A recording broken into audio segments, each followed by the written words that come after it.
Open your bank statement right now. Scroll past the rent, past the car payment, past the things you already know cost money. Look at the small ones, the $7 ones, the $12 ones, the $15 ones. Each one looks like nothing. Each one feels like a decision you already made and already moved past. A coffee, a delivery, a subscription you keep meaning to think about, a convenience charge you stopped noticing months ago. Here is what nobody told you. The decisions that quietly define your net worth are not the loud ones. Not the car. Not the apartment. Not the once-a-year vacation you debated for 3 weeks. They are the small, repeated ones. The ones you evaluate one transaction at a time. The ones that pass every test your brain runs on them because your brain is asking the wrong question. Today you are going to see exactly which question and exactly how to fix it, because somewhere inside that statement, hiding in plain sight, there is a $1,000 decision you make without noticing. Probably 4 of them. Let us go find them. Quick framing, because precision matters about what this video is not. This is not about autopay. This is not about subscriptions you forgot you signed up for. Those are real problems, and we have looked at them before on this channel, but they are a different mechanism entirely. Autopay is the trap of inattention. Money leaves your account while your brain is not watching. That is one category of problem. The category we are talking about today is different, sharper, stranger, harder to defend against. This video is about the decisions you make consciously, with full attention, with your eyes open, the ones where you actively pause, think about it, decide yes, and walk away feeling like you exercise judgment. Research from the Journal of Consumer Research, Atlas and Bartels in 2018 documented something uncomfortable about those decisions. The way the price is framed changes how you evaluate it, even when you are paying full attention. Same dollars, same purchase, different framing, different decision, even from the same person on the same day with the same bank balance. That is the territory we are entering. Here is the paradox most people resist at first. You can be 100% attentive. You can calculate every transaction individually. You can feel completely in control of your spending. And you can still accumulate thousands of dollars in decisions that never registered as significant. Not because you are careless. Not because you are bad with money.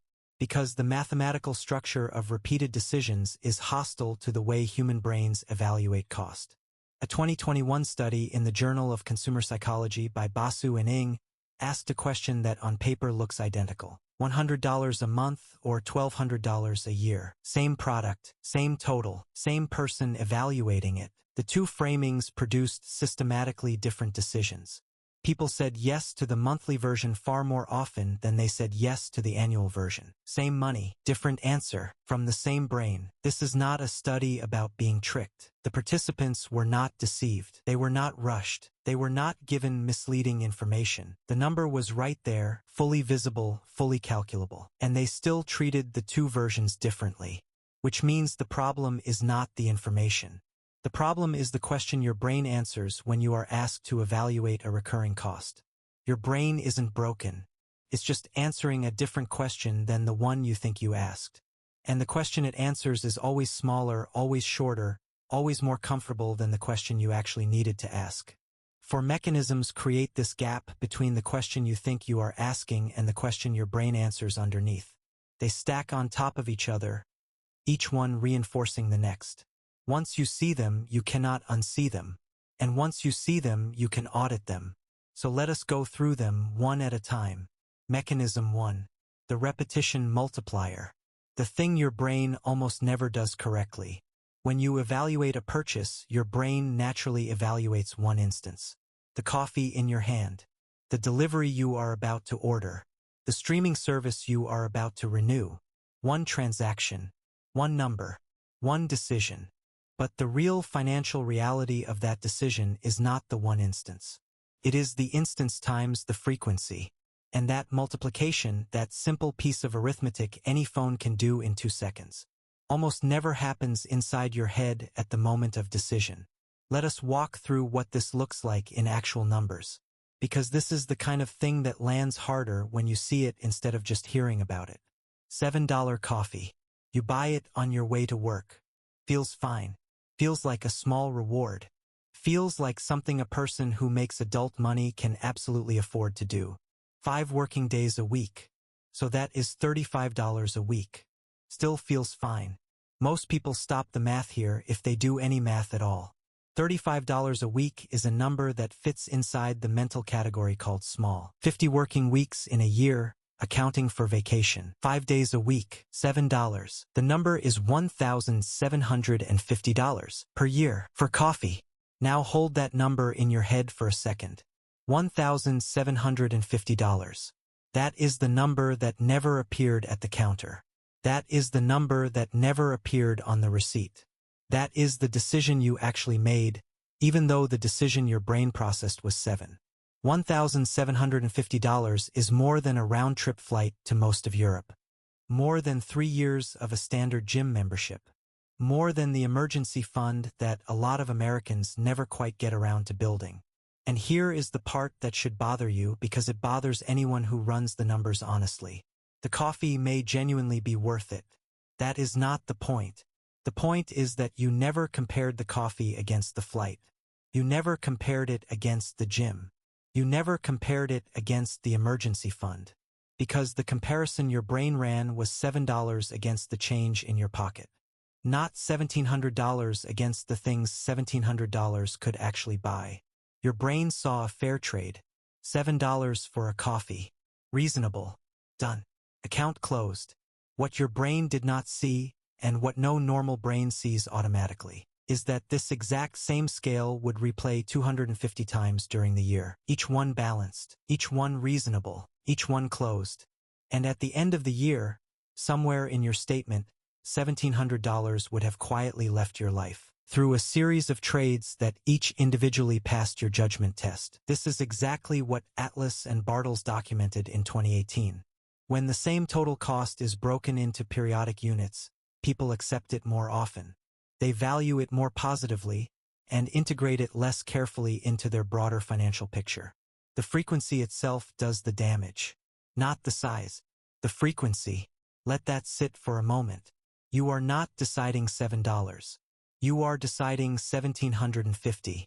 Your brain is just refusing to show you that number at the moment you actually have the power to do something about it. That is mechanism 1. The repetition multiplier. The decision you think you are making is almost never the decision that shows up in your annual budget. The frequency is the multiplier, and the multiplier is invisible. Mechanism 2. And this is the one that takes the longest to see clearly. Because the obvious explanation is wrong, and the real explanation is more uncomfortable. The obvious explanation is that your brain just does not register small recurring costs. That you are inattentive. That the charges slip past you while you are thinking about other things. That you are, in some sense, asleep at the wheel of your own spending. But that is not what is happening when you are consciously making a repeated decision. When you are standing at the counter or hovering over the buy button, or staring at the renewal screen, you are not asleep. You are actively evaluating. You are running a calculation. You are deciding yes for a reason. The problem is not that you are failing to evaluate. The problem is that you are evaluating the wrong question. And because the wrong question has a reasonable answer, the entire decision feels like good judgment. Let us look at exactly what this means. Because this is the conceptual core of the whole video. When you decide whether to spend $15 on something recurring, the question your brain naturally asks is straightforward. Do I have $15 right now? And is this $15 worth it for what I am about to get? That is a reasonable question. The answer is usually yes. And the decision feels solid because the math checked out. But the question your brain should be asking is different. Am I committing $180 per year to this thing? And is $180 per year worth it? That is also a reasonable question.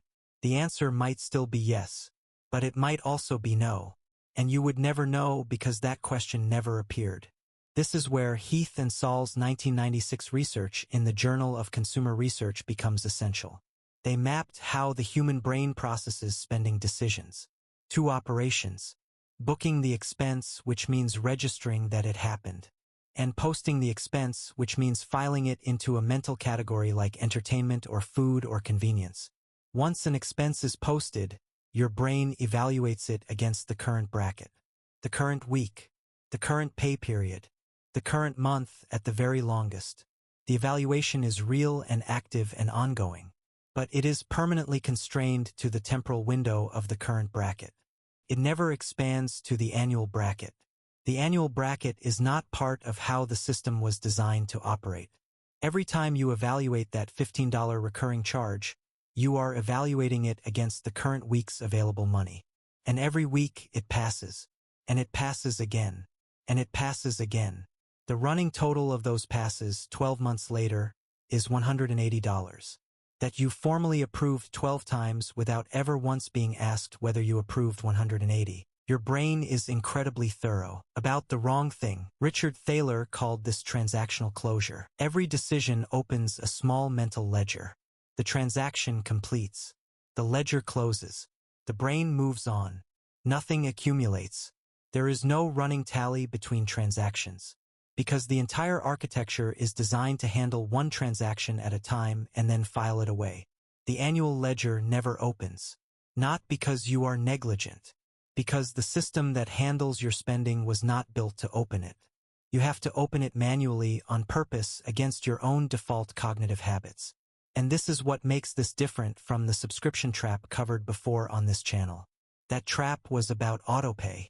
About money leaving your account while your brain was not paying attention. This trap is different. Your brain is paying full attention. It is just paying full attention to the wrong-sized question. You are not failing to evaluate. You are evaluating, do I have $15 right now? When the real question is, am I committing $1,000 a year to this thing? Both questions are answerable. Only one of them matches the actual structure of the decision. And your brain is wired to ask the smaller one. Every single time. Until you teach it not to. That is mechanism 2. Decision invisibility. Which is not really invisibility at all. It is visibility focused on the wrong frame. The transaction is loud. The year is silent. The brain serves the loud one. Mechanism 3. The unit price anchor. This one explains why mechanism 2 is so hard to override even when you know about it.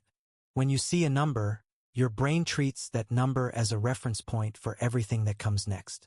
It is one of the most documented patterns in cognitive psychology, traceable back to Tversky and Kahneman's foundational 1974 work in Science. Their research was not specifically about subscriptions or recurring charges, so the claim needs to be made carefully. But the anchoring literature offers a plausible mechanism for what we are seeing here. When a low number arrives first and clearly, that low number becomes the gravitational center of your evaluation. Adjustments away from it tend to be insufficient. The brain stays close to the anchor, so when you see $15 a month, your brain anchors on 15. The annual cost exists. It is calculable. It is not hidden. But it requires a deliberate multiplication step that pulls your evaluation away from the anchor. And that pull almost never happens automatically. The 15 stays loud. The 180 stays quiet. Now picture the exact same person, looking at the exact same service. But the price is presented as $180 per year. Pause. Reconsideration. A different calculation entirely runs in their head. Same dollars, same product, different anchor, different reaction. Atlas and Bartels' 2018 research in the Journal of Consumer Research demonstrated this experimentally. When the same total cost was presented periodically rather than as an aggregate, participants did not just buy more often. They also rated the contract benefits higher. The periodic framing made the same deal feel like a better deal, which means something strange and important. The framing did not just change whether people said yes. It changed how much they thought they were getting. They valued the same thing more when it was anchored to the smaller number. That is not a math error. That is a perception shift, driven entirely by the anchor. And here is what this means for you practically. If you are deciding whether something is worth $15 a month, your brain is running a perception that has already been distorted by the anchor. Before you started evaluating, you are not making an unbiased decision. You are making a decision inside a frame that the price itself created. Basu and Eng's 2021 research in the Journal of Consumer Psychology pushed this further. They directly tested monthly versus annual framing of identical totals. The same person evaluating the same financial commitment produced systematically different decisions, depending only on how the number was presented. Not because they were tricked, because the anchor changed which question their brain answered first. Your brain has a slow, deliberate evaluation mode that could absolutely run the annual calculation, weigh it against alternatives, and come to a thoughtful conclusion. But that mode is expensive to run. It uses willpower, working memory, and attention, so your brain conserves those resources by defaulting to the fast mode, which means evaluating against the anchor and moving on. The $15 feels reasonable. Not because $15 is objectively reasonable for what you are buying, but because $15 is the number your brain was given. And that became the reference point against which everything else got measured. The 15 felt reasonable because 180 was never the question your brain was asked. And once you understand that, you can start asking the question yourself. That is mechanism 3, the unit price anchor. The first number you see is the number your brain will defend, evaluate against, and protect from competing calculations, unless you deliberately force the annual number into the same evaluation. That is how a $1,000 decision keeps disguising itself as a $15 one. Mechanism 4, the fix, the one thing that actually works, and the one thing that almost nobody does, because it requires you to act against your own cognitive defaults. All 3 of the mechanisms covered so far point at the same target. The evaluation window is too narrow. The brain wants to decide one transaction at a time. The fix has to widen the window, forcibly, manually, on purpose, before the decision, not after. Banartzi and Thaler demonstrated in 1999, in Management Science, in research originally about retirement investing, that simply changing the evaluation period changes the decision. Their work was not about subscriptions, so the principle has to be applied carefully.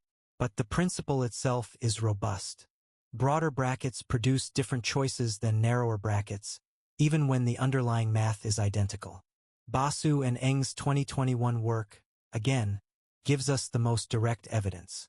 When people evaluate $1,200 a year, they make different decisions than when they evaluate $100 a month. The annual frame triggers a different kind of evaluation. Slower, more careful, more likely to compare against alternatives, which gives us the only intervention that consistently works on this kind of cognitive bias. And let us be honest about it, because it is not glamorous. It is annoying. It is manual. Feels like extra work. And it works exactly because it forces your brain to ask a question it does not want to ask. Call it the $1,000 rule. Here is how it works. Any recurring expense where the annual total crosses $1,000 should be treated as a $1,000 decision. Not as the transaction it appears to be. The transaction is the disguise. The annual number is the actual decision. The rule has 3 steps, and you can run it in 5 minutes for any expense you are evaluating. Step 1. Calculate the annual total. Not the monthly, not the daily, the annual. 12 times the monthly, 52 times the weekly, 250 times the daily, if you do it on working days. Get the actual number. Step 2. If that number crosses $1,000, write it down separately. Underline it. This expense is now formally a $1,000 plus decision, regardless of how it presented itself to you at the point of transaction. Step 3. Now ask the question your brain refused to ask. If someone offered you this exact same thing for the annual amount in one upfront lump sum payment, with the same product or service, the same quality, the same convenience, would you say yes? That is the question. That is the only question. Your brain will not do this automatically. It is engineered specifically not to do this. So you have to do it manually. Yes, it is annoying. Yes, you will resist it. Yes, it works. When you ask the annual question, something interesting happens. Some expenses survive it. You look at the $1,700 and you decide, deliberately with full information, that yes, the coffee is worth it. Great, that is now a real decision you have made. Other expenses do not survive it. You look at the $890 for the streaming services you mostly do not watch, and you cancel 2 of them on the spot. Not because they were bad. Because $890 per year, viewed clearly, was not the trade you wanted to make. Once the question got asked correctly, you do not have a spending problem. You have an evaluation window problem. The window is too narrow. The fix is to widen it. The $1,000 rule widens it. Use it. That is mechanism 4. The annualization fix. The only correction that actually works on the other 3 mechanisms. Because it operates on the same level they do. It changes the evaluation window. And the evaluation window is where the entire problem lives. Now, careful framing here because this kind of framework gets misused often. The point of this entire video is not to make you cancel every recurring expense in your life and live monastically. Some of those recurring expenses are genuinely worth what they cost.